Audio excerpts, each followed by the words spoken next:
प्रधानमंत्री मोदी ने कर्नाटक में श्री कृष्ण मठ में दर्शन किए। उन्होंने 1 लाख लोगों के साथ श्रीमद् भगवद गीता का पाठ किया। इस मौके पर उन्होंने कहा है कि कर्नाटक का उडुपी जनसंघ और बीजेपी के सुशासन मॉडल की कर्मभूमि रहा है। सरकार सोशल मीडिया पर फैली अश्लीलता को रोकने के लिए नियमों को सख्त करने जा रही है। सोशल मीडिया यूजर्स के लिए एथिक्स कोड में बदलाव की तैयारी है। नए नियम के बाद अश्लीलता को बढ़ा चढ़ा कर दिखाने पर कार्रवाई होगी। आईटी एक्ट के सेक्शन 67 के तहत सरकार नियम बना सकती है। सुप्रीम कोर्ट ने कल सरकार को रेगुलेशन तैयार करने की सलाह दी थी। महाराष्ट्र निकाय चुनाव में ओबीसी आरक्षण पर सुप्रीम कोर्ट ने बड़ा फैसला सुनाया है।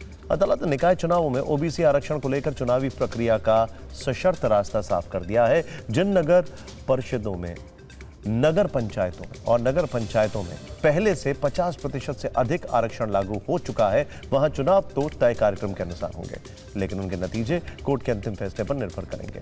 हज यात्रा को लेकर भारत सरकार बड़े बदलाव पर विचार कर रही है।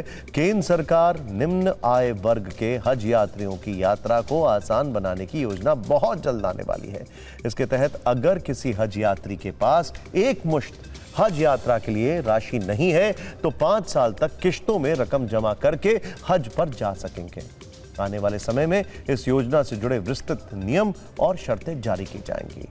यूपी के बाद महाराष्ट्र सरकार ने भी फैसला लिया है कि प्रदेश में आधार के जरिए बनाए गए सभी जन्म प्रमाण पत्र रद्द किए जाएंगे। सरकार का कहना है कि गैर कानूनी काम में इस्तेमाल होने वाले नकली जन्म प्रमाण पत्र और डेथ सर्टिफिकेट को रोकने के लिए फैसला लिया गया है। इस पर कांग्रेस ने तंज किया है कि पहले सबका आधार बनवाया गया, फिर हर चीज को आधार से लिंक करने के बाद इसे हटाया गया। कांग्रेस ने आरोप लगाया है कि नियमों का सरकार ने मजाक बना दिया है। दिल्ली ब्लास्ट केस में एनआईए ने शिकंजा कसते हुए आतंकी डॉक्टर शाहीन से सवाल जवाब किए हैं। जांच एजेंसी ने शाहीन को अल फला यूनिवर्सिटी ले जाकर धमाके के सबूत जुटाए। डॉक्टर शाहीन इस मामले के 7 आरोपियों में से एक हैं। एक दिन पहले डॉक्टर मुजमिल को लेकर भी एनआईए यूनिवर्सिटी कैंपस गई थी। कनाडा में कपिल शर्मा के कैफे पर गोली चलाने वाला अभियुक्त दिल्ली में गिरफ्तार कर लिया गया। आरोपी शूटर बंधुमान सिंह फायरिंग के बाद भारत आया था। पंजाब से उसकी गिरफ्तारी हुई है। विदेश में वो लॉरेंस बिश्नोई गैंग के गैंगस्टर गोल्डी ढिल्लन के संपर्क में था। वित्त वर्ष 2025-26 की दूसरी तिमाही यानी जुलाई सितंबर में भारत की जीडीपी ग्रोथ 8.2% हो गई है।